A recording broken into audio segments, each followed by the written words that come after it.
तो आदाब, नमस्कार, गुड इवनिंग, सत श्री अकाल। आप सभी लोग का स्वागत है क्राइम की कथा के इस चैनल पे। उम्मीद करता हूँ आप सभी लोग खुशहाल होंगे। जैसा कि आपसे वादा था, हर रोज़ एक नई घटना के साथ आपके सामने आऊँगा। उसी कड़ी में एक और नई कहानी लेकर आपके सामने आया हूँ। 24 सितंबर 2023 को एक लड़की अपने घर से स्कॉलरशिप का एग्ज़ाम देने के लिए अपने घर से बाहर निकलती है। उसका दूसरे गांव में स्कॉलरशिप का एग्ज़ाम था। वो एग्ज़ाम देने जाती है, लेकिन सेंटर पे उसके नाम न मिल पाने की वजह से वो वहाँ से भटकती हुई सतना रेलवे स्टेशन पे पहुँच जाती है। और सतना रेलवे स्टेशन से वो उज्जैन के लिए निकल पड़ती है। वहाँ से एक ट्रेन चलती है, शिप्रा एक्सप्रेस पढ़ के वो उज्जैन आती है। और उज्जैन में उसके साथ कुछ ऐसा होता है जिसे आज सुनकर पूरा देश दहल गया है। जी, मैं बात कर रहा हूँ एमपी की वायरल गर्ल की। कहानी को पूरे सिलसिलेवार तरीके से आपके सामने रखूँगा। 24 सितंबर 2023 को जब ये लड़की अपने घर से बाहर निकलती है और ये गुम हो जाती है, तो पहले तो पूरा दिन इसका नॉर्मल डे में 4:30 बजे तक ये स्कूल से वापस लौट आती थी। परिवार वालों को 4:30-5 बजे तक तो कोई चिंता नहीं रहती है। लेकिन जब करीब रात के 10 बज जाते हैं तो उसके दादा और परिवार के जो भी लोग थे, इसके परिवार में माँ तो नहीं थी। माँ 10 साल पहले करीब इसका घर छोड़ के कुछ पर्सनल दिक्कतों की वजह से वो घर छोड़ के जा चुकी थी। लेकिन परिवार में और लोग थे, जो थे पिता, भाई, दादा और दादी, इतने लोग इसके परिवार में थे। इसके दादा गांव के कुछ और लोगों को लेकर जयतवारा थाना था, वहाँ पे पहुँचते हैं और रिपोर्ट लिखने के लिए बोलते हैं। थाने पे पहुँचने के बाद वो बोलते हैं कि मेरी बच्ची सुबह से लापता है और वो एग्ज़ाम देने के लिए इस गांव में गई थी, लेकिन अभी तक वो वापस नहीं लौटी है। वहाँ पे जो भी पुलिस वाले तैनात थे वो बोलते हैं कि अभी रात में तो हम कुछ नहीं कर सकते हैं। पहली रिपोर्ट में ये लोग वही बोलते हैं कि अभी इस टाइम तो हम कुछ भी नहीं कर सकते हैं, आप सुबह आ जाइए, उसका रात तक इंतज़ार करिए, सुबह आ जाइए। अगर वो वापस नहीं आती है तो फिर हम एक गुमशुदगी का रिपोर्ट लिख लेंगे। ऐसा बोल के वो उसके दादा दादी और जो भी लोग आए रहते हैं, गांव के और लोग साथ में आए रहते हैं, उन लोगों को ये लोग टाल देते हैं। टालने के बाद ये लोग घर पे आते हैं और ये लोग भी कर क्या सकते हैं, इधर उधर ढूंढते हैं। जहाँ एग्ज़ाम सेंटर था वहाँ ढूंढते हैं और लड़की के जो भी फ्रेंड, जो भी रिश्तेदारी में थे और बाकी लोग के यहाँ तलाशी फ़ोन पे बात करके ही तलाशते रहते हैं, लेकिन कुछ भी ऐसा कुछ पता नहीं चलता है। और यहाँ दूसरी तरफ लड़की सतना से उज्जैन आ जाती है, ट्रेन पकड़ के उज्जैन आ जाती है। ट्रेन का नाम था शिप्रा एक्सप्रेस। वो उज्जैन आने के बाद करीब वहाँ से सतना से 11 बजे के करीब ट्रेन पकड़ती है और करीब 12 बजे रात को उज्जैन आ जाती है। उज्जैन आने के बाद रेलवे स्टेशन के बाहर आप लोगों ने देखा होगा कि बहुत सारे ऑटो वाले और कैब वाले रहते हैं। उसी में से कुछ ऑटो वाले उसको अपने ऑटो पे बैठाते हैं और लड़की को इधर उधर पहले घुमाते रहते हैं। और लड़की के पास उस समय कुछ पैसे नहीं थे, इसकी वजह से वो शायद पैसा मांगे होंगे और वो लड़की बोली होगी कि पैसे नहीं है करके वो उसको रोड पे ही उतार दिए होंगे। कुछ समय बाद करीब 12-1 बजे के करीब में एक ऑटो वाला आता है और लड़की को पीछे से आता है और ऑटो वाला हॉर्न देके उस लड़की को अपने ऑटो पे बैठा लेता है। उस ऑटो ड्राइवर का नाम था भरत सोनी। उसकी गाड़ी का नंबर था MP 13R5204। ये उसके गाड़ी का नंबर था। भरत सोनी की उम्र 38 साल है। उसके बाद भरत सोनी उस लड़की को अपने गाड़ी पे बैठाता है और किसी सुनसान रास्ते पे ले जाता है और वहाँ पे ले जाने के बाद उस लड़की की आबरू को लूटता है। जब बुरी तरीके से लड़की घायल हो जाती है, वो बहुत चिल्लाती चीखती है, फिर भी वो दरिंदा अपनी हरकतों से बाज नहीं आता है। वो लड़की को आबरू को लूटता रहता है और अंत में जब लड़की बेहोशी की हालत में आने लगती है तो उसको रोड के किनारे छोड़ के और फिर ऑटो लेके चला जाता है। उसके बाद इस घटना के होते हुए करीब 3 बज गए थे। लड़की उसके बाद वहाँ से निकलती है और जितने भी घर मोहल्ले में, उस गांव में जितने भी घर पड़ रहे थे, उस सभी घरों के दरवाज़ों को खटखटाती है। कुछ घर के दरवाजे से लोग भी बाहर निकलते हैं, लेकिन वो उसको एक तरह से भिखारी समझ के, ऐसा कुछ समझ के उसकी कोई भी आदमी 8 किलोमीटर से, जहाँ पे लास्ट टाइम इस लड़की की मदद हुई, वहाँ से दूरी इसकी 8 किलोमीटर थी, लेकिन उस 8 किलोमीटर की दूरी में किसी ने उस लड़की की मदद नहीं की थी। बहुत सारे लोग मिलते हैं, कुछ लोग CCTV में दिखाई भी दे रहे हैं। कुछ लोगों ने बाद में ये भी कहा कि हम मदद करने के लिए बाहर आए और अंदर जब गए कुछ मदद के लिए लेने, तब तक वो लड़की जा चुकी थी, ऐसा भी बोलते हैं। अभी इस टाइम बोल रहे हैं, लेकिन उस टाइम उस लड़की की किसी ने मदद नहीं की। और अंत में जाकर दंडी सेवा आश्रम के पास वो लड़की पहुंचती है। वहाँ पे उसे एक आचार्य राहुल शर्मा नाम के एक शख्स मिलते हैं। वो उसकी मदद करते हैं। वो सबसे पहले वहाँ के जो वही पुजारी थे वहाँ के, वो अपना शाल को उस लड़की को देते हैं और उसको कुछ खिलाते पिलाते हैं और उससे बातचीत करते रहते हैं। इसी दौरान ही उनको ऐसा एहसास हो जाता है कि लड़की के साथ कुछ गलत हुआ है, और बात करते करते ये लड़की बेहोश हो जाती है। उसके बाद आचार्य जी वहाँ उज्जैन महाकाल पुलिस को फ़ोन करते हैं। 3 बार कॉल करते हैं, तीसरी बार कॉल उठता है और महाकाल पुलिस को एड्रेस देते हैं और पुलिस वहाँ पहुँचती है। पुलिस तो पहले स्टार्टिंग में उस लड़की को ले जाती है और किसी गवर्नमेंट हॉस्पिटल में भर्ती करा देती है, लेकिन वहाँ जो उज्जैन हॉस्पिटल में जिसमें भर्ती हुई थी, वहाँ के डॉक्टर बोलते हैं कि इसकी हालत गंभीर है, इसे जल्द से जल्द इंदौर शिफ्ट किया जाए। और उसके बाद उस लड़की को इंदौर शिफ्ट कर दिया जाता है।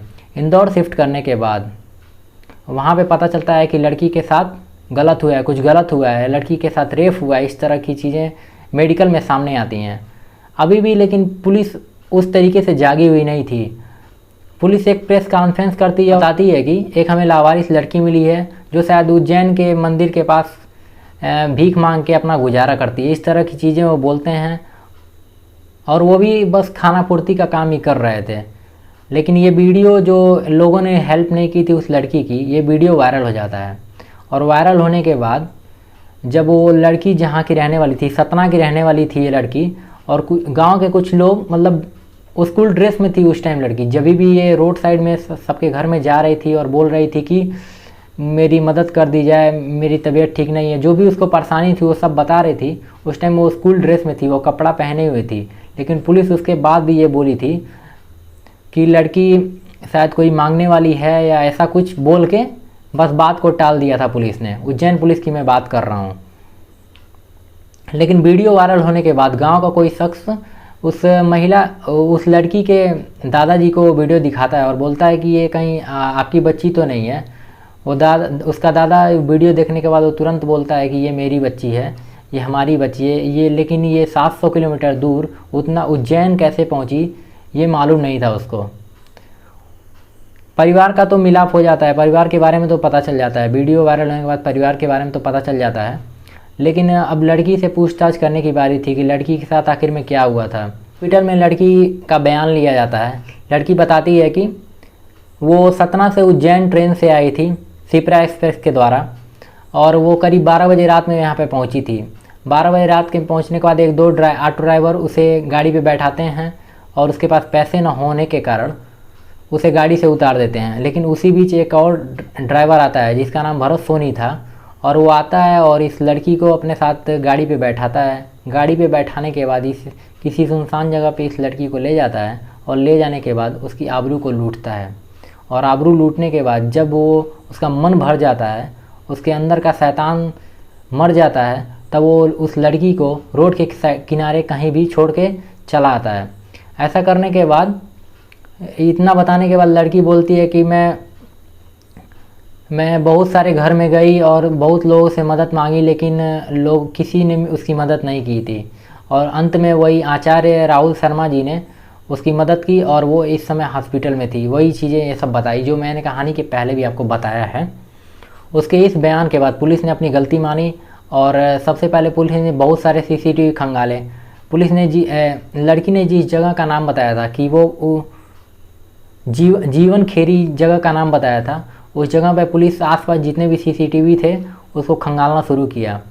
छः ऑटो ड्राइवर पे पहले तो शुरुआत में शक हुआ था कि 6 ऑटो ड्राइवर में से किसी ने इस लड़की के साथ गलत किया है।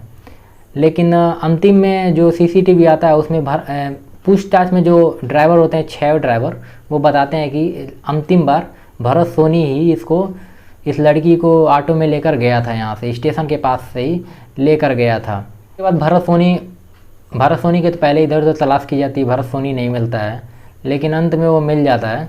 और मिलने के बाद पुलिस उसको घटनास्थल पर ले जाती है। घटनास्थल पर ले जाने के बाद वो पुलिस के ऊपर ही हमला करने लगता है। वहाँ पे जो भी पत्थर और चीज़ें थी वो उठा के पुलिस को मारने लगता है। लेकिन अंत में वो एक गड्ढा था, उसमें गिरकर खुद वो चोटिल हो जाता है। अभी फ़िलहाल में वो हॉस्पिटल में भर्ती है, उसके पैर में चोट है काफ़ी और वो हॉस्पिटल में भर्ती है। इस घटना के बारे में भरत सोनी के जब पिता को पता चला तो उन्होंने यही कहा कि ऐसा करने वालों, चाहे वो मेरा बेटा हो या कोई भी हो, उसको फांसी की सज़ा होनी चाहिए। आपकी इस बारे में क्या राय है वो भी ज़रूर आप कमेंट बॉक्स में ज़रूर बताइएगा। कोर्ट ने आरोपी को 7 दिन के लिए न्यायिक हिरासत में भेज दिया है। उसके खिलाफ पास्को और धारा 376 एक्ट के तहत मुकदमा दर्ज हुआ है। अभी वो न्यायिक हिरासत में भेज दिया गया उसको। पुलिस का एक मानवीय इस घटना के बाद पुलिस का एक मानवीय चेहरा भी सामने आया है।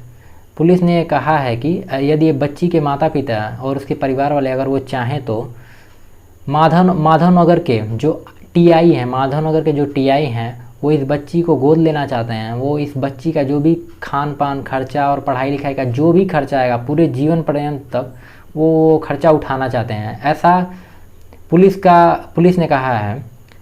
अभी उस लड़की की हालत ठीक है, वो इंदौर के किसी एक हॉस्पिटल में भर्ती है। लेकिन इस घटना को सुनने के बाद सच में दिल एकदम विचलित हो गया, मन एकदम विचलित हो गया कि कितने जैसे एक इंसान रह ही नहीं गया। 8 किलोमीटर दूर तक वो लड़की अपनी आबरू लूटने के बाद वो लोगों के सामने भीख मांगती रही कि कोई उसकी मदद कर दे, लेकिन उस 8 किलोमीटर के अंदर किसी ने मदद नहीं की।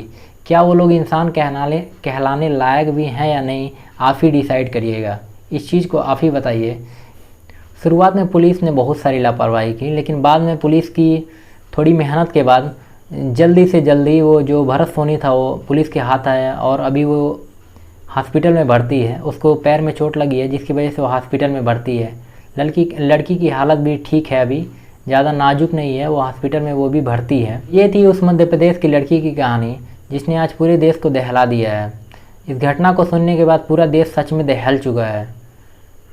इंसान रह नहीं गया, ऐसा इस घटने को सुनने के बाद लग रहा है।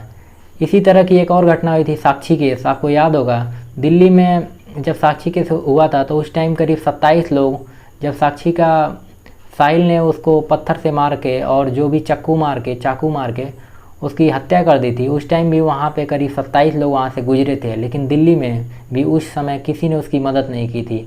वही हाल आज इस लड़की का हुआ है। करीब 8 किलोमीटर दूर ये पैदल चल के बहुत सारे लोगों से मदद मांगती रही, लेकिन किसी ने उसकी मदद नहीं की और लास्ट में एक आचार्य राहुल शर्मा नाम के व्यक्ति ने उसकी मदद की। ये थी आज की कहानी। आशा आपको कहानी पसंद आई होगी। अगर कहानी पसंद आई हो तो चैनल पे अपना प्यार ज़रूर दें और ऐसी और कहानियाँ सुनने के लिए चैनल को सब्सक्राइब भी ज़रूर करें। आज के लिए इतना ही, तब तक के लिए बहुत बहुत धन्यवाद।